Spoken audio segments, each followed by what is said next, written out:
Salam hormat dan salam Malaysia Madani. Bersama saya Bumawen dalam Berita Pagi Sarawak edisi Selasa 12 September. Baik, kita mulakan dengan perkembangan Kembara Kenali Borneo. Keberangkatan tiba Yang di-Pertuan Agong Al-Sultan Abdullah Riayatuddin Al-Mustafa Billah Shah dan Raja Permaisuri Agong Tunku Azizah Aminah Maimunah Iskandariah ke Sibu mendapat sambutan yang meriah oleh masyarakat Sibu. Lokasi pertama yang disinggahi rombongan diraja ini adalah Kompleks Kuil Yu Lung San Tian En Si.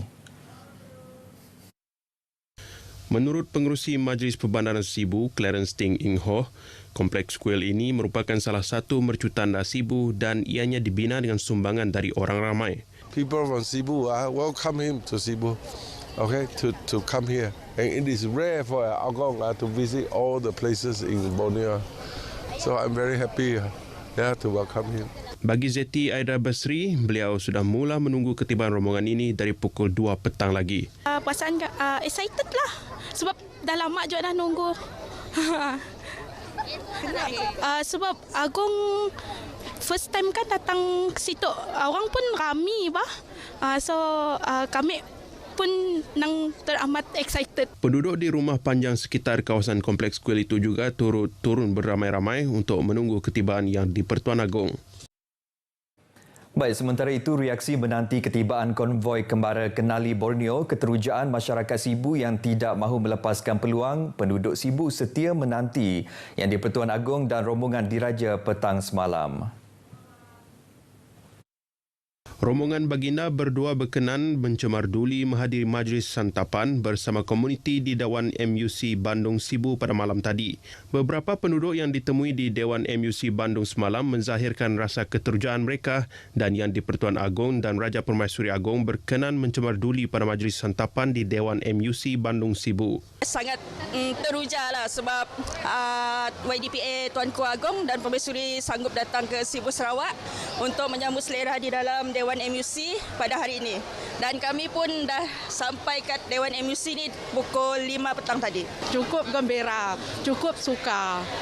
Aman Korino ke medak ya, nak kalap medak. Saya ke mimpi, saya ke dalam mimpi saya. And we understand that our king and queen, they are really great men, very clever, and can manage our country so well. I'm so happy to have them. Hari ini baginda berdua berkenan mencemarduli menyantuni para peniaga dan penduduk di Pasar Sentral Sibu pada pukul 8 pagi. Kembara Kenali Borneo Yang di-Pertuan Agong Al-Sultan Abdullah Riayatuddin Al-Mustafa Billah Shah dan Raja Permaisuri Agong Tunku Azizah Aminah Maimunah Iskandariah kini berada di Sibu. Baik, untuk perkembangan di Sibu, kita bersama wartawan Muhammad Al-Hadi Samsawi yang kini bersedia di Pasar Sentral Sibu yang merupakan lokasi terakhir persinggahan baginda berdua di Sibu. Hadi, silakan. Terima kasih rakan penyampai di studio Kuching. Pagi ini Seri Paduka Baginda berdua berkenan mencemarduli menyantuni peniaga di Pasar Sentral Sibu yang merupakan antara pasar terbesar di negara ini. Ketika ini kru kami sedang menunggu keberangkatan tiba rombongan diraja ini di salah satu pintu masuk utama di Pasar Sentral ini, dan untuk memperincikan mengenai keistimewaan Pasar Sentral ini, saya bawakan bersama saya Timbalan Pengerusi Majlis Perbandaran Sibu, Tuan Muhammad Abdullah Iskandar Rosli. Terima kasih kerana bersama kami pagi ini, Tuan. Ya, terima kasih, Encik Aldi. Jadi Tuan, keberangkatan tiba rombongan diraja ini pastinya mencatat sejarah untuk Pasar Sentral ini. Jadi apa istimewanya Pasar Sentral ini untuk Sibu sendiri? Okey, istimewanya Pasar Sentral Sibu adalah pasar sentral yang terbesar di Malaysia. Dan di sini kita ada banyak produk-produk yang tak ada di tempat lain, ya, seperti di hasil-hasil hutan eksotik, dan kita juga ada ayam bungkus yang selalu kita diwawarkan dalam TikTok atau mana-mana media sosial. Dan juga kita ada macam-macam buah-buah tempatan yang baru musim sekarang yang baru masuk sekarang ni. Selain daripada itu, kita ada banyak section-section di pasar ni. Kita ada section kering dan section basah. Jadi banyak tempat yang boleh kita lalui, dan selain daripada itu kita pun ada gerai-gerai makan di sini. Jadi ya. Jadi Tuan, selain gerai-gerai jualan ini, semestinya di sini menjadi pusat jualan buah-buahan tempatan. Jadi apa buah-buahan tempatan yang sedang banyak dijual di sini ketika ini? Okey, sekarang ni adalah musim dabai. Kita tengok sekarang ni banyak dabai, orang jual dabai. Sebab tu kita ada nampak durian, buah lumuk, buah engkalak, buah asam payak. Tu yang saya tengok banyaklah kat sini sekarang ni. Tu yang kita tempat. Ya. Jadi Tuan, selain gerai-gerai jualan ini, di sini juga difahamkan menyediakan perkhidmatan kerajaan lain. Boleh Tuan jelaskan sedikit mengenai perkara ini? Okey, betul. Kita sini pun ada UTC dekat tingkat 4 di sebelah multi-story car park SMC. Di sini kita memudahkan rakyat Sibu yang mana datang ke sini, selain daripada membeli belah, mereka juga dapat membuat pembayaran di perkhidmatan kerajaan di UTC. Jadi adalah satu kemurahan one stop shop lah untuk semua sekali. Ya. Terima kasih kerana bersama kami untuk pagi ini. Jadi sekian saja lintas langsung kami dari Pasar Sentral Sibu ini. Selepas ini rombongan diraja akan meneruskan kembaran mereka ke bahagian Sri Aman pula.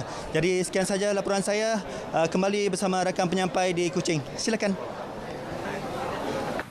Terima kasih Hadi atas laporan tadi. Kita ke berita seterusnya. Yang di-Pertuan Agong Al-Sultan Abdullah Riayatuddin Al-Mustafa Bilal Shah dan Raja Pemaisuri Agong Tunku Azizah Aminah Maimunah Iskandariah dijadual berkenan berangkat ke majlis penutupan dan santapan malam Kerajaan Sarawak bersempena dengan kembara kenali Borneo malam ini. Tinjauan RTM pada raptai penuh persembahan sempena majlis tersebut malam tadi mendapati segala persiapan berjalan lancar. Timbalan Pengarah Unit Protokol dan Penganjuran Acara Negeri Hamdan Syarbini yang ditemui meninjau persiapan majlis berkenaan berkata hampir 1,000 rakyat terdiri daripada pemimpin-pemimpin masyarakat, ketua-ketua kaum serta ahli-ahli organisasi bukan kerajaan dijangka turut hadir pada santapan tersebut. Pemangku yang di-Pertuan Negeri Tan Sri Dato' Amar Muhammad Asfi Awan Nasar serta isteri dan Premier Sarawak Dato' Patinggi Tan Sri Abang Johari Tunopeng serta isteri turut dijangka hadir menyempurnakan majlis berkenaan. Sudah tentu kita akan mempersembahkan kebudayaan ataupun budaya kita berbagai etnik sebagai menunjukkan perpaduan di kalangan pelbagai kaum di negeri Sarawak ini, memaparkan apa yang kita biasa sebut sebagai unity in diversity. Selain itu, tayangan video yang merakam detik-detik bersejarah pasangan diraja mendekati rakyat Sarawak dan Sabah sepanjang perjalanan bakal ditayangkan pada majlis berkenaan. Hamdan menambah majlis yang dihoskan kerajaan negeri merupakan penutupan bagi kembara yang berlangsung selama 11 hari bermula di Sabah pada 3 September lepas. Berbaki beberapa hari lagi persiapan sambutan Hari Malaysia ke-60 yang bakal berlangsung di Stadium Perpaduan di Kuching berjalan lancar. Menteri Utiliti dan Telekomunikasi merangkap pengerusi bersama Jawatankuasa Induk sambutan Hari Malaysia ke-60. Datuk Julahi Narawi berkata setakat ini persiapan rapi adalah di peringkat akhir. Ditanya mengenai kelainan konsep yang bakal ditonjolkan, Datuk Julahi berkata sambutan kali ini akan mengetengahkan perpaduan yang kukuh di kalangan rakyat Sarawak yang terdiri daripada pelbagai bangsa, agama dan kepercayaan. Sarawak walaupun mempunyai ramai suku kaum, tidak berbeza dari segi latar belakang agama, sosial dan budaya, tetapi kita masih boleh bergerak ke hadapan dalam satu haluan. Tidak menjejaskan pergerakan kita, maksudnya dalam usaha kita untuk to move forward as a developed region in the near future. So this is one of the best examples that everybody need to follow or refer to lah. Beliau berkata demikian ketika diminta mengulas mengenai persiapan terkini sambutan Hari Malaysia ke-60 yang mana Kuching sekali lagi dipilih menjadi tuan rumah. Katanya lagi dengan tahap perpaduan yang utuh disertai dengan proses pembangunan lancar sehingga kerap menjadi rujukan negeri-negeri lain, amalah sesuai perayaan Hari Malaysia ke-60 disambut di Ibu Negeri Sarawak. Dalam pada itu, Datuk Julahi menyarankan agar sejarah pembentukan Malaysia diterapkan dalam silibus pendidikan negara dari peringkat sekolah rendah hingga ke institusi pengajian tinggi. Ini penting agar generasi muda lebih memahami asal-usul pembentukan Malaysia pada 1963 yang pada asalnya melibatkan gabungan 4 wilayah iaitu Tanah Melayu, Singapura, Utara Borneo iaitu Sabah serta Sarawak. Festival 60 Tahun Sarawak Maju Makmur anjuran Dewan Bahasa dan Pustaka DBP Cawangan Sarawak dengan kerjasama Pustaka Negeri Sarawak dan Jabatan Kebudayaan dan Kesenian Negara JKKN Sarawak menjadi platform dalam memupuk semangat patriotisme. Pengurusi Lembaga Pengurusan Pustaka Negeri Sarawak Datuk Dr. Abang Abdul Rauf Abang Zain berkata, objektif festival ini diadakan bertujuan menilai peranan, fungsi kepentingan bahasa dan sastra kebangsaan dalam konteks Sarawak sebagai elemen teras menjadikan Sarawak maju dan makmur. Tambahnya, semasa merayakan Hari Kemerdekaan ke-60 Sarawak, kita perlu mengakui peranan penting yang dimainkan pemimpin terdahulu dan sekarang, badan kerajaan dan swasta yang menganjurkan pelbagai program dan inisiatif dalam memupuk perasaan patriotisme dan perpaduan dalam kalangan masyarakat pelbagai kaum. Program-program ini memberikan asas kukuh bagi matlamat dan aspirasi yang sama dan mereka adalah bukti komitmen untuk menjadikan Sarawak maju dan makmur menjelang tahun 2030. Beliau berkata demikian pada perasmian Festival Sarawak Maju Makmur bersempena dengan sambutan 60 tahun Sarawak Merdeka bertempat di Pustakaan Negeri Sarawak Kuching. Pelbagai pengisian program menarik bakal berlangsung sepanjang festival ini diadakan bermula pada 9 hingga 15 September ini. Antaranya program Bicara Karya oleh Dr. Loji Roji Salbi dan James Ritchie, 7 Sarawak Annual Library Colloquium 2023 bertema Mainstreaming the Library and Information Services, jualan buku, sayembara lagu puisi, sayembara penglipu lara moden, sayembara dekon Piala Premier serta bengkel gendang Sarawak. Orang ramai dialu-alukan datang memeriahkan Festival 60 Tahun Sarawak Merdeka. Festival Serakup Induk Dayak Sarawak SIDS Cawangan Marudi perlu dijadikan platform penting bagi memperkasakan peranan wanita Sarawak.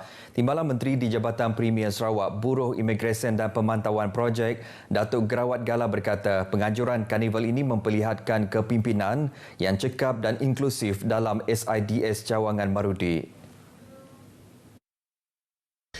Datuk Gerawat Gala menambah cawangan SIDS Marudi aktif membantu mengembangkan bakat wanita selaras dengan usaha kerajaan Gabungan Parti Sarawak GPS untuk mengiktiraf dan mempromosikan peranan penting wanita dalam pembangunan dan kemajuan negara.